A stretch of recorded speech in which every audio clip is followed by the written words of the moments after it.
بسم الله الرحمن الرحيم الحمد لله رب العالمين والصلاة والسلام على أشرف الأنبياء والمرسلين نبينا محمد وعلى آله وصحبه أجمعين ثم أما بعد السلام عليكم ورحمة الله وبركاته. Dearest brothers and sisters, and welcome to the second lesson now in Tafseer Surah Yusuf alayhi salam. And inshallah today we'll be covering verses 4, 5 and 6. So let's start inshallah by reciting those verses.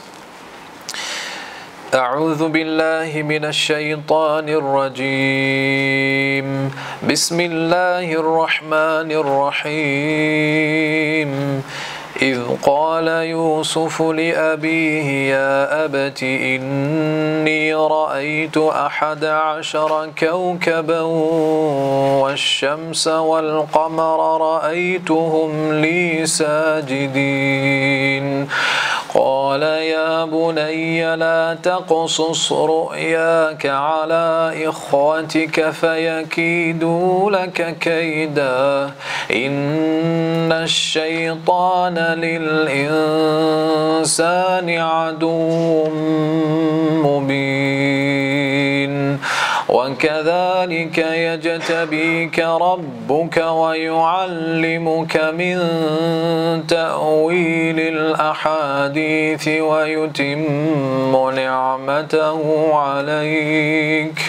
ويتم نعمته عليك وعلى آل يعقوب كما أتمها على أبويك من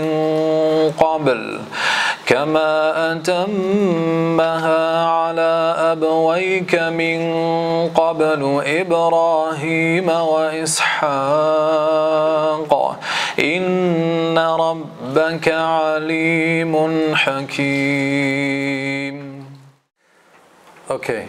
بسم الله الرحمن الرحيم الحمد لله رب العالمين والصلاة والسلام على أشرف الأنبياء والمرسلين نبينا محمد وعلى آله وصحبه أجمعين.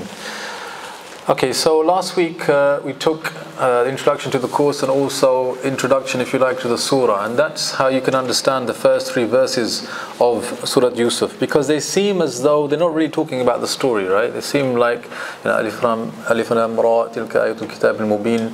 Is that really to do with the story of Yusuf alayhi salam? Well, we explained that it is very much to do with it. So it's kind of like laying down the foundation or the introduction to the story of Yusuf alayhi salam, giving us the right framework. And the main message from verses 1 to 3 is Allah Jalla wa Ala saying, نَحْنُ نَقُصُّ عَلَيْكَ أَحْسَنَ الْقَصَصِ, that only Allah and Allah alone narrates the very best stories, and they are all there in the Quran. And one such story is this one, Yusuf alayhi salam. And no one could ever know the detail of this story or narrate it in a more profound and beautiful way other than Allah subhanahu wa ta'ala. So the introduction to this surah is there in 1 to 3, and at the end of the surah, I think the last 7 or 8 verses, again you might think, well, they're not really to do with the story, but we'll come to that inshallah, and we'll show that it's a very powerful conclusion as well. So before we go any further, we mentioned last time there will be a challenge, inshallah. We'll have something called Challenge 500, which is to try and list 500 points of benefit from this Surah Yusuf. Now it seems like a very big task, and inshallah we'll have a big prize as well for whoever manages to come up with this list. But the idea is that this surah, as Ibn Qayyim rahimahullah mentioned, has how many points of benefit? How many did he mention? 1,000, right? It's 1,000. And we also showed that there is a book that we are going to be referring to which has 1,000, even more than 1,000 points of benefit just from this surah alone. So, but in order to make it a bit more, if you like, real for us, I said halfway, 500, okay? And the idea is that, inshallah, we will narrate those points of benefit, those wisdoms and those lessons, and your challenge is to capture them and then to list them one by one, okay? So it's an ongoing task for you guys. It's for sisters and brothers. And it's not just about the lessons, it's about any point of benefit, a linguistic point of benefit, an analytical point of benefit, this compared to this in the surah or the story, and the actual lessons as well. So all of that put together, inshallah, will be, we'll be conveying more than 500, so it's possible, inshallah. The winner is the first person who produces this list, and obviously it's checked to make sure that each of those points are valid, and then we'll inshallah award the prize inshallah for this challenge. Anyone got any questions about the challenge?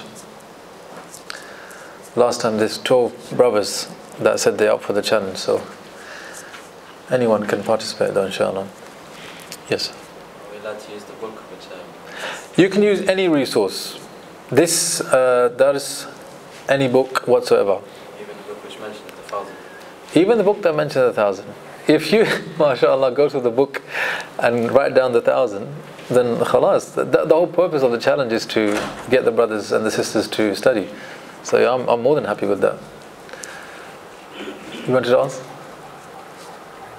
Okay. Yes. Yeah, if more than one person completes a challenge, then like I said, it's first past the post. So whoever gets it in first. Okay, let's move on now, inshallah. So that's the challenge there, okay? If you turn to page number 3 of your course booklets, there you have a table that helps us to understand the difference between tafsir and tadabbur. Okay, it's a question that many people have. What is tadabbur as compared to tafsir? Now, tafsir is to uncover the meanings of the miraculous words in the Quran. What do they mean exactly? And that's the job of the mufassir. However, once the meaning becomes clear, what can we learn from that? What can we derive from that? Okay, so in this table, if you have a look, you've got some differences. Tafsir, okay, on one side, the aim of it is to know the intended meaning behind the verse. As for tadabbur, it is to perceive what lies behind the intended meaning in terms of guidance and instruction. So, for example, we'll take the verse, Yusuf alayhi salam, he says to his father, Indeed I saw 11 stars or planets, the sun and the moon prostrating to me. Now the meaning is quite clear, right? What's the meaning? Well, the English translation is enough of a tafsir here, because it's quite clear, the meaning. On top of that, you know that this is actually a dream. Okay, so this is the meaning. Tadabbur now is to say, what do we learn from this dream? What does this dream mean? How does it impact on Yusuf alayhi salam, on those that he tells about the dream, Yaqub alayhi salam? What do we learn from that? Can we take any benefit from this dream? Why did Allah Jalla wa Ala choose to show him this dream this early on in his life?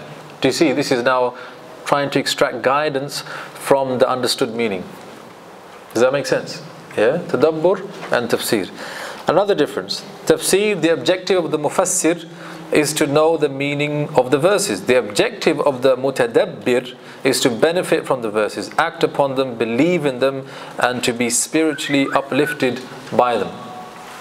Another difference, as for tafsir, it is done by those highly qualified individuals that have fulfilled the conditions of tafsir. As for tadabbur, it is required to be done by all people in general on condition the meaning of the verses is known to the reader. So the tafsir, that's something only an elite group of people who are qualified to do. As for tadabbur, then that is for every single person. And that's why Allah Jalla wa Ala said in Surah Muhammad, أَفَلَا يَتَدَبَّرُونَ الْقُرْآنَ أَمْ عَلَى قُلُوبٍ أَقْفَالُهَا. Allah said, asking a question showing anger and contempt towards the munafiqun. أَفَلَا يَتَدَبَّرُونَ الْقُرْآنَ. Don't you make tadabbur of the Quran? Don't you read it and try to reflect and act upon it? Don't you do that? And who Allah is addressing here? Munafiqun. And if the munafiqun can make tadabbur or are being asked why don't you, then of course as for the believer, so much more so that he's supposed to make tadabbur. And tadabbur of course is of different levels. The last difference is tafsir, it is a means for tadabbur. Tafsir is therefore the asl, and tadabbur is what branches out from it. And tadabbur, it is the reason why the Quran was sent down, in order that people reflect over its meaning. Okay, so let's move on now, inshallah, to today's dars. The verse previous to this, verse number 3, Allah said that He alone relates the most amazing stories, most beautiful stories in the Quran. Then the next verse, إِذْ قَالَ يُوسُفُ لِأَبِيهِ يَا أَبَتِ إِنِّي رَأَيْتُ أَحَدَ عَشَرَ كَوْكَبًا وَالشَّمْسَ وَالْقَمَرَ رَأَيْتُهُمْ لِي سَاجِدِينَ. Now we dive straight into the story of Yusuf alayhi salam.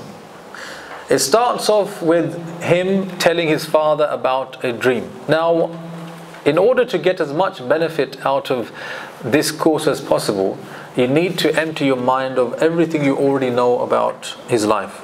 Or everything you know about the story, just pretend like you don't know any of it. Just focus on what's being said. So if you were hearing the story for the first time, all you hear is a child says to his father, I saw this amazing dream. That's the first thing. Now you're thinking, who is this child? How old is he? Where exactly is this? Those details are not mentioned. Okay, which means that don't really need to pay too much attention to that.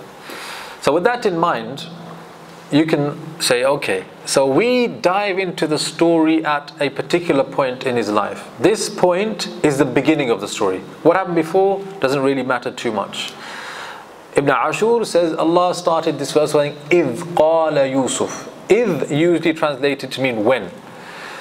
However, it's got two interpretations here. It means either udhkur, remember. So the Prophet ﷺ is being told, remember when, or tell them to remember when this story happened, and it begins at this point. The second interpretation is idh actually means that Allah just said He is the one who relates the best stories in the Quran. Well, one of those stories is this one here. Idh, one of them. One of them is this one. What does the story begin with? Yusuf alayhi salam says to dad, what does he say? He says, إِذْ قَالَ يُوسُفُ لِأَبِيهِ يَا أَبَتِ.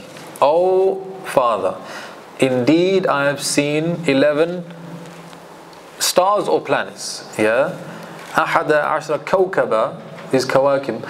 It can mean stars or planets. We'll get to which one perhaps is more accurate to be used here. I saw 11 of them. Then I saw the sun and the moon. رَأَيْتُهُمْ, I really did see them, Dad. Li sajidin, to me they were all prostrating. Okay, so he tells his dad the dream. Some points to really look at here, linguistic points. First of all, how did Yusuf alayhi salam speak to his dad? Now imagine, he's supposed to be a young boy here. Now, how old was he? How old was he? Well, Ibn Kathir rahimahullah said in Bidayah wa Nihaya that he was below the age of puberty. However, do you remember what we said last week about this story, that we're only going to rely on the Quran to get all the information? We said that, didn't we? So here we're kind of going outside of what we said. We're referring to a book of history to find out the answer. However, we can actually come to a possible assumption about his age from the Quran itself, because after this scene, what happens? He's thrown into a well. Then the warid comes, the well drawer, and he pulls him out of the well. What does he say? قَالَ يَا بُشْرَى. Oh my God, هذا أحسنت غلام. This is a ghulam. Oh, so he identifies him as a ghulam. And in Arabic, you have a sabi, which is like an infant going up to 7 years old. Then 7 to puberty, age of a ghulam. And then puberty onwards, a shab, which is like teenager, if you like. Okay, well there we go. From the Quran, we've got some detail about how old Yusuf alayhi salam was. He was below the age of puberty. So 8, 9, 10. He's just a young boy. So even though he's just a young boy, and I imagine, an 8-year-old that you know, a 10-year-old that you know in your family, he sees something amazing. Maybe he goes to school and, I don't know, he sees something crazy at school. So he's at home, dad comes home. Dad comes to the door, and the young kid is there. When a child sees something amazing and he sees his dad or his mum, does he really say, Ya abati, oh dear father, can I have a moment of your time and tell you what I saw today at school? He doesn't, does he? He jumps straight in. Dad doesn't even come through the door. He's already grabbed onto his leg and said, what happened today? Let me tell you. So here, one thing for sure, Yusuf alayhi salam has got a lot of respect for his dad. He says, Ya abati. And he doesn't just say, oh dad, Ya abi. He says, Ya abati. This is what's known as kalima tasghir. This is a more affectionate, endearing way of saying father. It is like saying, in Urdu we say, Abba Jan, oh my dear father, my beloved father. Do kids really speak like that? Not really. So Yusuf as-salam, already we're learning that he's very respectful, because he said, Ya abati. He actually addressed Dad before he tells him this amazing thing. He says, can I have a moment of your time? Secondly, the way he addresses him, very respectful. Yeah, very respectful. So here, a few lessons we're going to learn, but just take notes of these. So he tells him, okay Dad, inni, indeed I, okay, indeed I saw 11 stars, planets, and the sun and the moon. Ra'aytuhum. Now he's already said ra'aytu. He's already said I saw. Can you see that? He's already said I saw. And then he's saying I saw this. Ra'aytuhum. I really did see them. He's so sure about what he saw as being a true dream. He's so sure. And he's also quite excited as well. He's repeating himself. Ra'aytuhum li sajidin. He doesn't say sajidin li. I saw them prostrating to me. He says to me they were prostrating. Do you see the difference there? There's humbleness there. Yeah? I mean, come on, if you saw the stars and the planets prostrating to you, you start thinking you're some big shot. He says, oh, they were prostrating to me. He's the other way around. He's saying, Li sajidin, to me they're prostrating. He's shocked, and he's very humble about how he relates the dream. Now, within the wording of this ayah, we actually come to understand that Yusuf as-salam, though he's just a young boy, he already knows the meaning of the dream.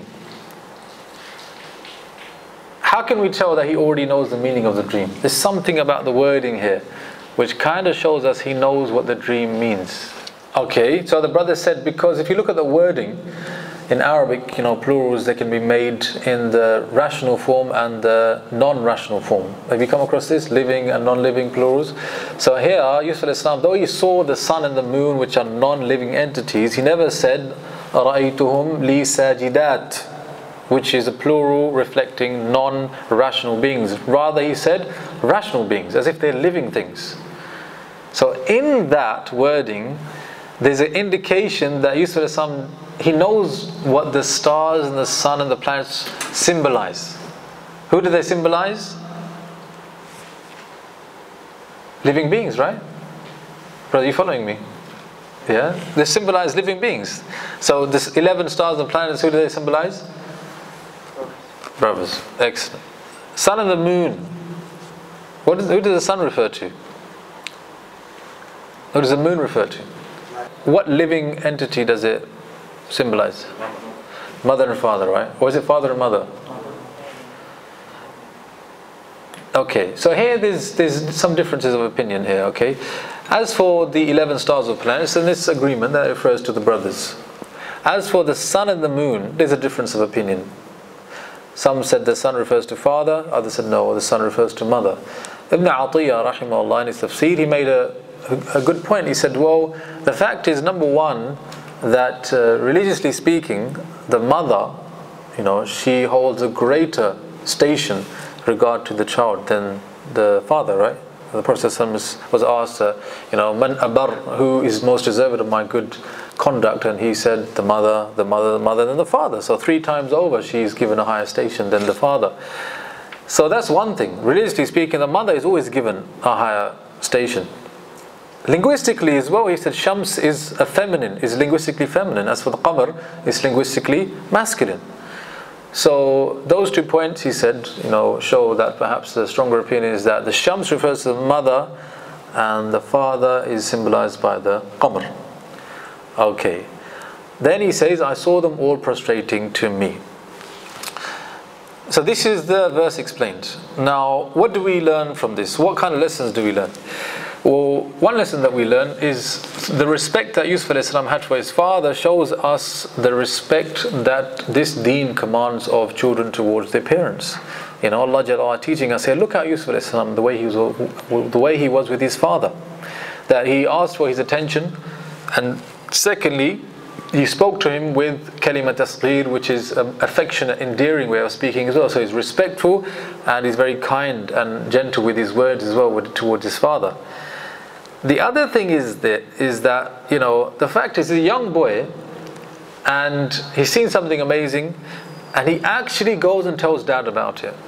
Now if you imagine, you know, what you see of father-son relationship, father-daughter relationship, you know, this, if the child feels like they can tell mum or dad certain things in their life, what does that mean about how they see their mum and dad? You know, think about those parents that are very busy. You know, they don't have time for their children. You know, mum's working, dad's working. Child comes home and mum and dad coming home from work as well. They feed them, clothe them, brush their teeth, put them into bed. 5 days a week, they see their children for about half an hour, 1 hour. Yeah, no quality time. Now the child is what? Is out there in school, friends, teachers, all the rest of it. Big things happen in the child's life. If child feels like mom and dad, you know, they don't really care that much about me, you're not really too bothered about what happens in my life, will they go and tell them when big things happen? They won't, will they? They go and tell their friend, they go and tell the next door neighbor, they go and tell somebody else, the teacher maybe. So here, you know, Qasimi, rahimahullah, in his tafsir, he mentioned that the fact that Yusuf told his dad shows that the dad, Yaqub alayhi salam, played a significant role in his life. The fact that he, as a young kid, you know, he said, Dad, I can tell dad this. I feel like I can tell dad this. Dad will, you should know this, you know. Of all the people, I want to tell dad this first. Yeah, interesting point, you know.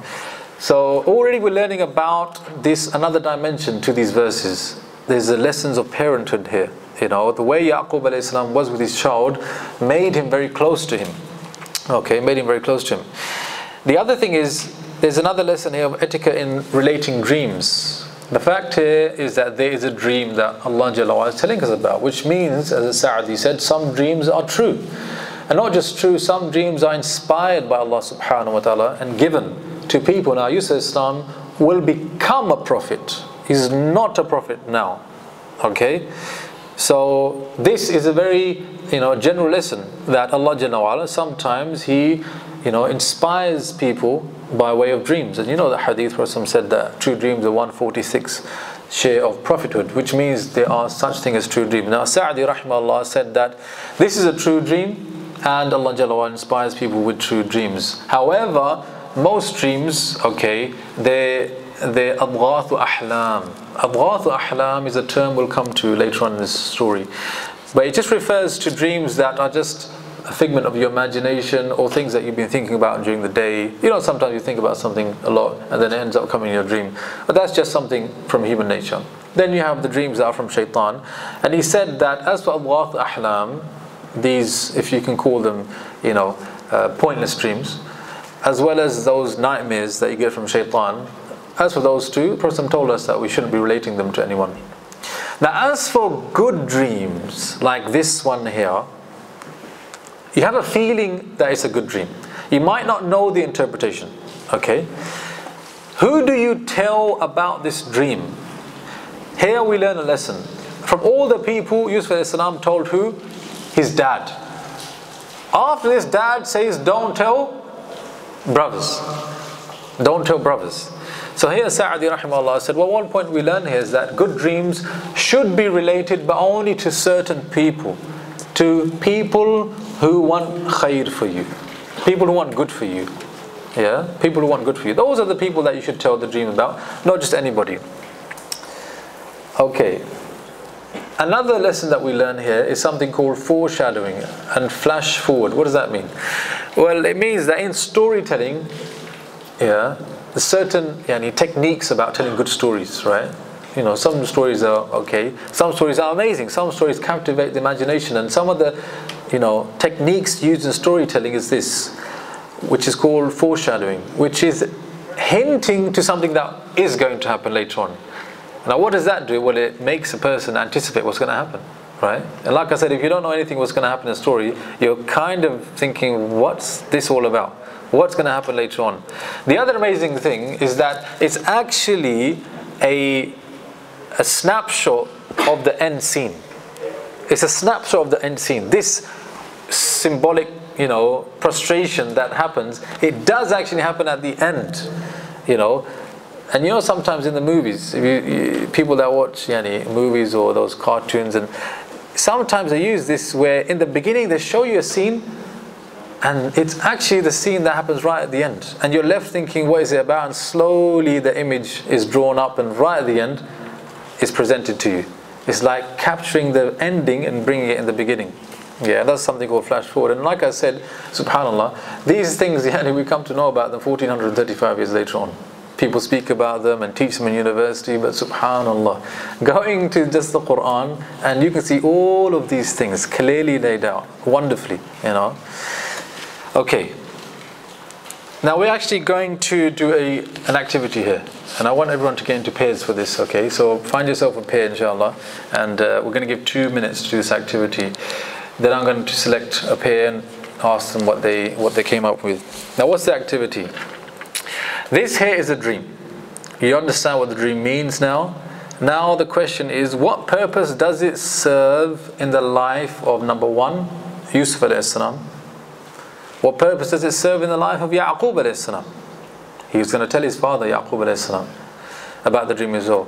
And thirdly, any benefit that you can take from it yourself, a lesson perhaps you can take from it yourself. Okay.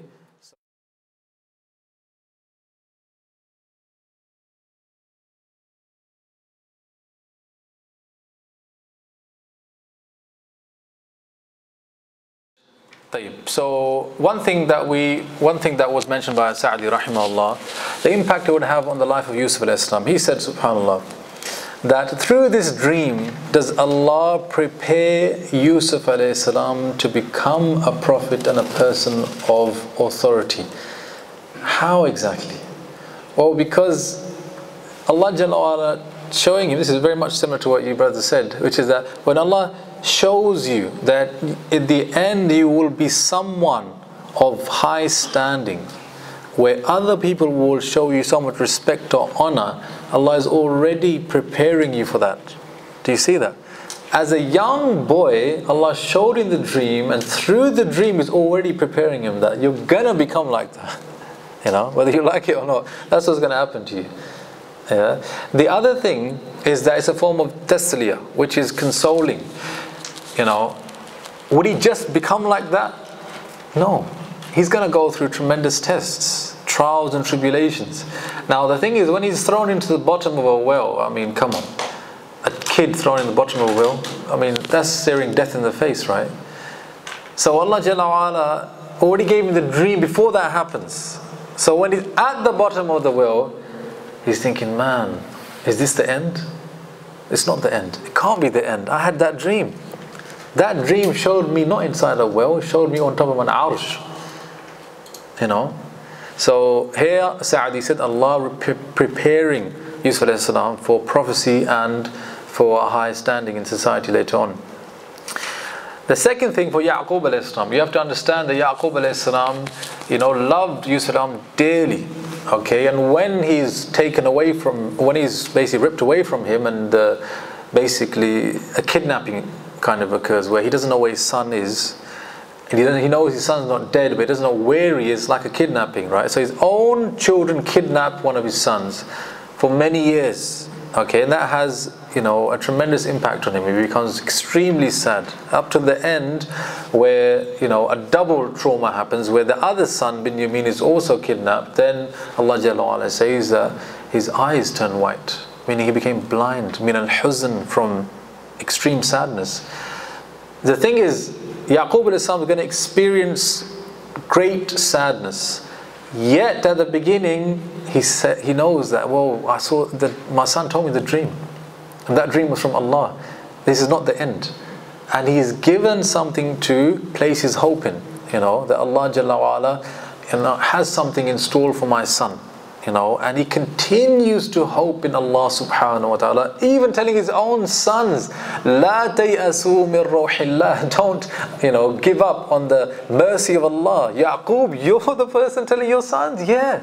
Well, why? Because one of the things is that Allah already showed me that dream of my son when he was just this small.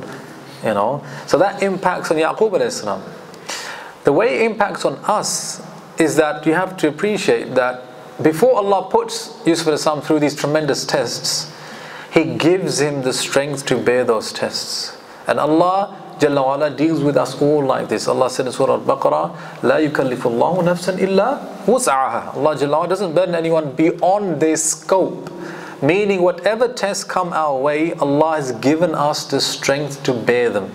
Given us the strength to bear, given us things we need in our life in order to overcome those tests. And Yusuf was given many things. One of them was a dream. You see that? He was given this dream, and that dream became a source of strength for him to stay firm in the well, stay strong in the house of Aziz, stay strong again in prison, and keep his cool when he becomes, the state treasurer of Egypt. Amazing. Okay. One other major lesson. Okay, once is one major lesson. I feel it's an amazing lesson. It was mentioned by Al-Alusi in Ruh al-Ma'ani. This is a scholar of recent history. He passed away 1342. He said, look at this. All of the people in the story, or the main characters, they're portrayed as light. Mother, father, even brothers. Who has the strongest light? The sun. Then the qamar. And then the stars. But stars nevertheless have light. So he said, just based on the dream itself, which is telling us about the ending, it teaches us that al-ibra bil khawatim, that the judgment placed on a person is based on how he ends his life. That is the, one symbolic lesson we can learn from this dream. So, with that in mind, what do we say about the brothers of Yusuf who were incredibly cruel towards him, right? I mean, they throw him in a well, they leave him to die, and later on as well, they even accuse him of stealing. So, what can we say about them? How do we talk about them? Well, this dream, as well as what happens later on in the surah, teach us that in the end, they became righteous people. That's something Ibn Kathir rahimahullah mentioned. In the end, they became righteous people. And subhanAllah, how you end your life, whether that's today or in 40 years time, that is what really matters. And the Prophet said this in a clear hadith, إِنَّمَا الْأَعْمَالُ بِالْخَوَاتِيمِ, that indeed the actions are based on the endings. Ending of your life, ending of your week, ending of your Ramadan. How good was your Ramadan? Look at how it ended. Yeah? Amazing hadith of Prophet. But this dream kind of ties into that. So with that in mind, there's one masala we can take, which is that were these brothers of Yusuf al-Asbat, Asbat were mentioned in the Quran as one of the prophets, or the prophets, from amongst many prophets. Were they those people? If they were, then it kind of makes it, difficult to kind of understand, like, how comes they were so cruel, they were going to kill him, and they lied to their dad, and all the rest of it. Did they become prophets, really? So here there's two opinions. One opinion is that yes, the sons of Yaqub, these sons did eventually become prophets. That's one opinion. However, the second opinion is that no, the offspring of Yaqub, children that came afterwards, they became prophets and they were asbat. Ibn Taymiyyah rahimahullah says the first view is a weak view. And he mentions many reasons. But anyway, the second view is that those offspring of Yaqub alayhi salam, they are the asbat, the prophets.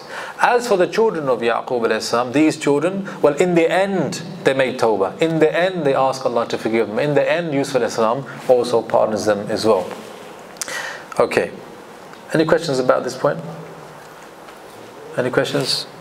Nothing clear about this, or is everything okay? Nothing? Okay, let's move on now, inshallah. Now the response comes from the father. يا بني لا تقصص رؤياك على إخوتك فيكيدوا لك كيدا إن الشيطان للإنسان عدو مبين. He said, my dear son, don't tell your brothers your dream, lest they devise some scheme to injure you. Shaitan is a clear-cut enemy to man. So you saw that Yusuf a.s. told his dad first of all. And the way he told his dad was using affectionate words. He said, Ya abati, instead of saying Ya abi. Interesting thing is that dad actually responds in the same way. Instead of saying son, he says Ya bunayya. Yeah, he says Ya Bunayya, which is kalima tasghir again. This is another affectionate way of addressing your child. It's like saying, dear son, beta, come, let me speak to you. Let me give you some advice. Very nice, kind, affectionate way. But the thing is, Yaqub alayhi salam gives him a piece of advice here, okay, based on what his son just told him. So the fact is that Yaqub alayhi salam actually listened to his son in order to give him advice. Did you get that? Imagine, your dad, you as a father, and your young kid comes to you and says, Dad, what happened today in school? Yeah, I was in the playground. I saw all the trees, they were doing sajda to me. Yeah. You would say, I told you, don't watch Lord of the Rings, okay? How many times have I told you that? What's wrong with you? Or Dad would say, what's wrong with you? I'm watching the footy right. Go talk to your mum. I ain't got time for this right now. Isn't it true? Kid comes to you and tells you something, you're like, I ain't really got time for this right now. Go to your mum. Yaqub alayhi salam, subhanallah, he listened to what Yusuf alayhi salam had to say, then he responded to him. He gave him the time of day.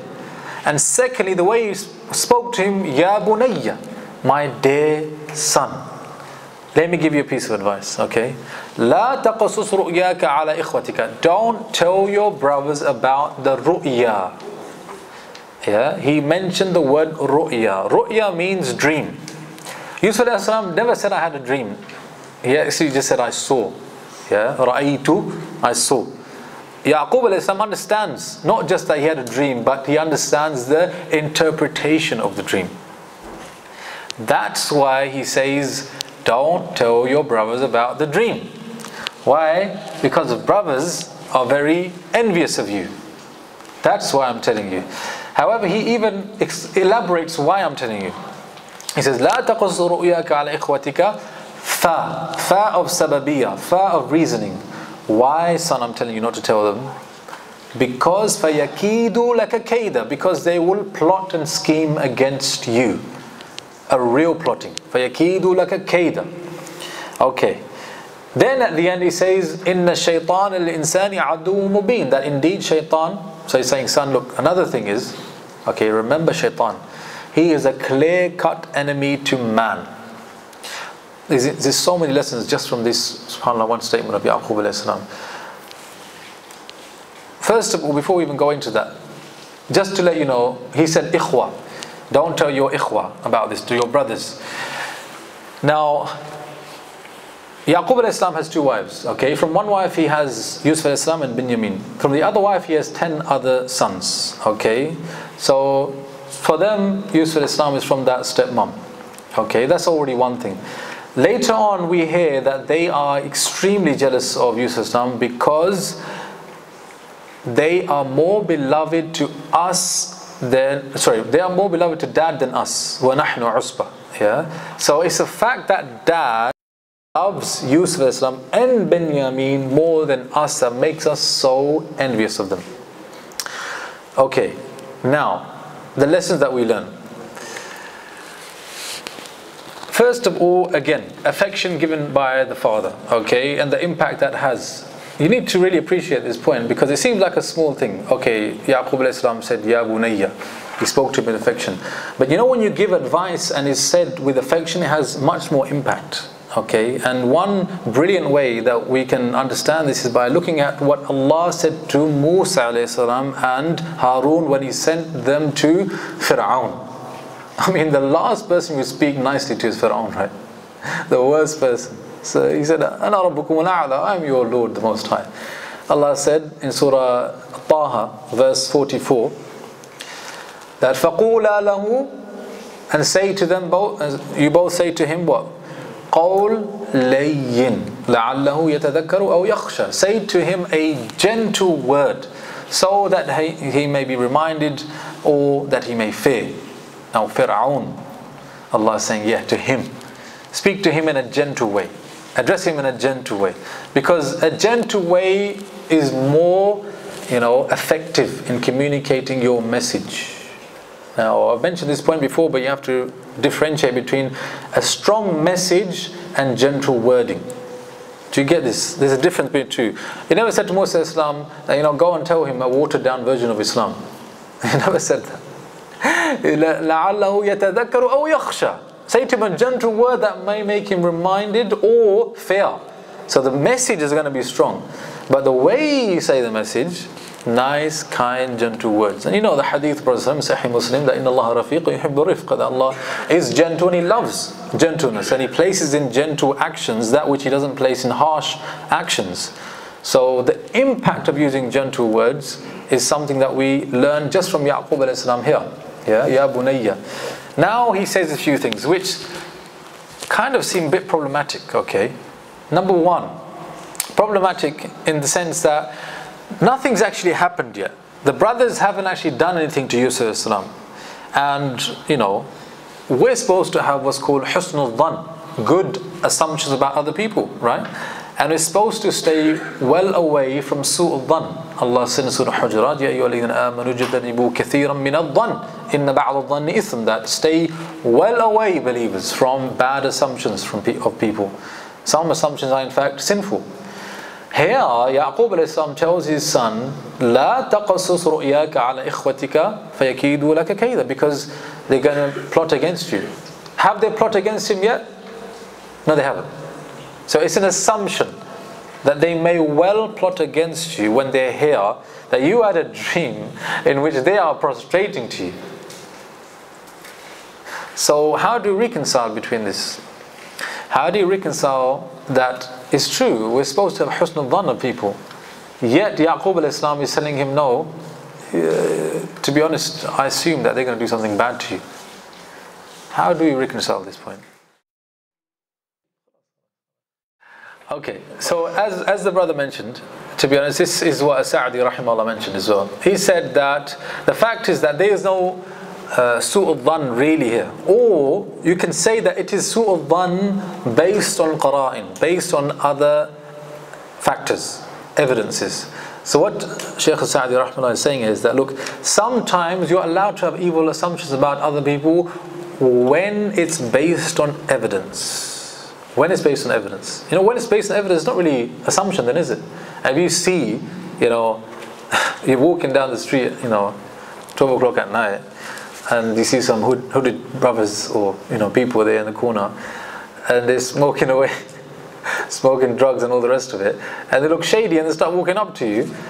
I mean, someone says, I need to have husnul dhan of them. They're not going to do anything to me, you know. They're fantastic individuals, you know, what are they going to do to me? Oh, brother, you're across the road.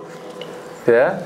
So here, someone should not have a misunderstanding here. Husnul dhan means have husnul dhan if you've seen nothing to suggest otherwise. However, if the person behaves in a way that shows that in this particular area he's a bit shady, then khalas, you take your precautions, which is what the brother over here said.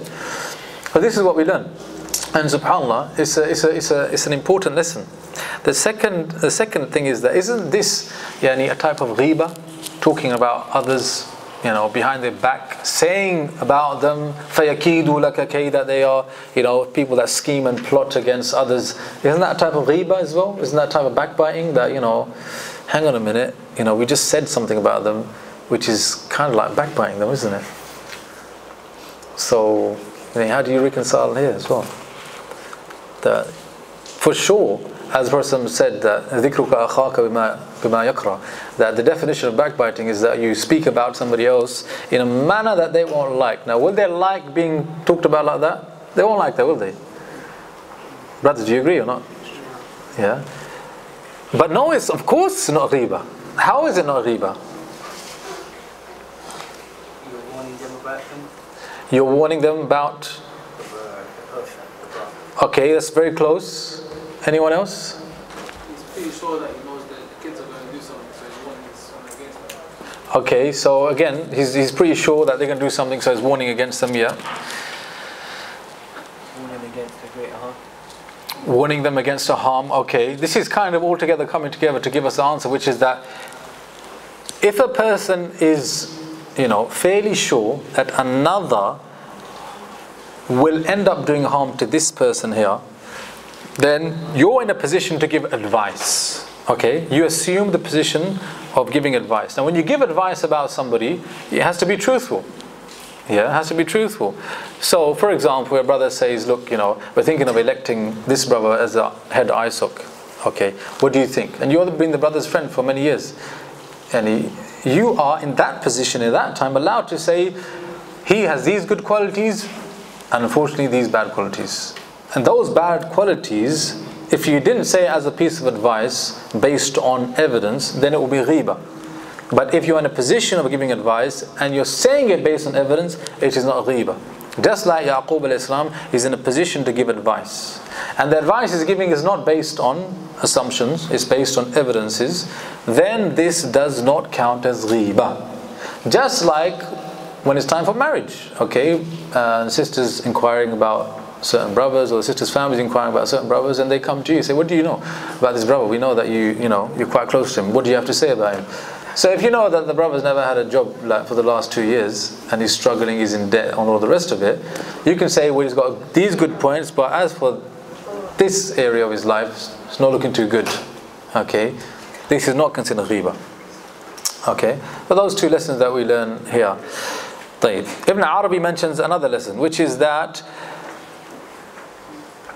Yaqub told him, don't tell your brothers. Here he said sometimes it's actually wajib upon a person not to relate their blessings to others. Sometimes it's wajib not to relate your blessings to others. Why? Well, because when you tell those others, you end up putting yourself in harm's way. If he tells his brothers, okay, then they're going to end up doing something bad to him. What is he going to tell them? He's going to tell them about a blessing he's had in his life, this dream. Once he tells them, he'll expose himself to harm. So, in these cases, it is actually a wajib upon a person. I'm not going to tell these brothers or these sisters about, how, for example, how fantastic my wife is to me. She's such a good wife, and she lives with my parents and no problems in my home and all the rest of it. This is a tremendous blessing if someone has this. You shouldn't go around airing it. Or because many people don't have this blessing, and in fact many people become jealous when they hear this. So you should keep quiet. You should keep quiet. You see how he's teaching his son? Son, don't be naive. Don't tell your brothers. If you tell them, bad's going to happen to you, okay? So keep quiet about your blessings. Blessings in general. Blessings in general. Okay, the last part before we stop. What does the last statement have to do with the advice?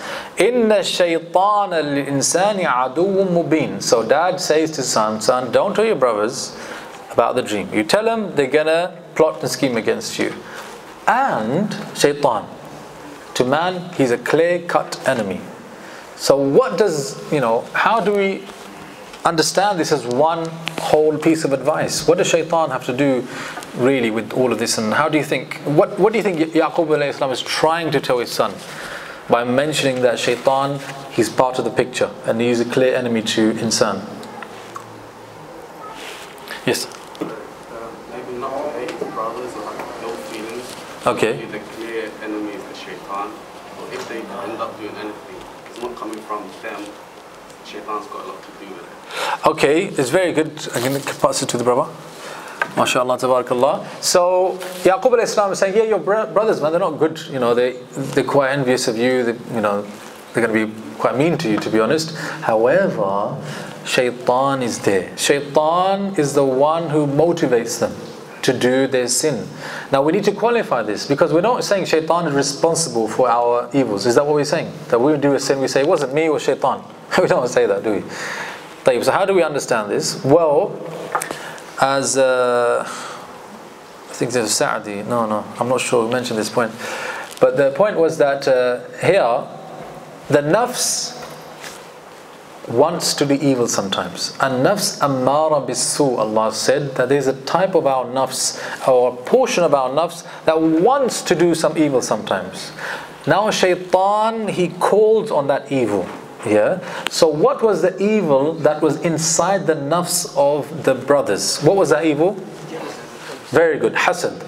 They festered hasad in their hearts. Then shaitan comes, wiswas, now get rid of him. Deal with him.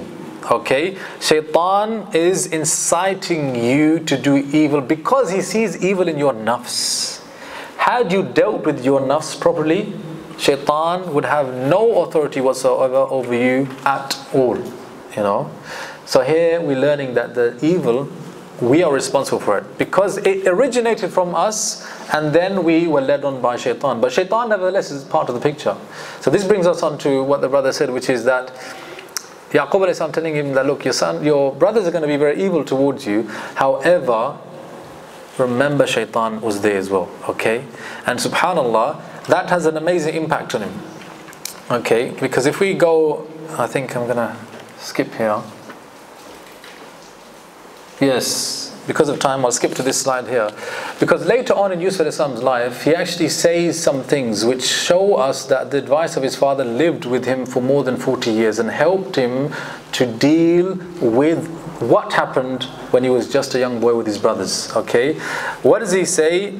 Well, when he's summarizing his life and now he's become the state governor of the state treasurer of Egypt and his family have reunited with him, he says about Allah, قَدْ أَحْسَنَ بِي إِذْ أَخْرَجَنِي مِنَ السِّجْنِ وَجَاءَ بِكُم مِّنَ الْبَدَوِ مِن بَعْدِ أَن نَزَغَ الشَّيْطَانَ بَيْنِي وَبَيْنِ إِخْوَتِي.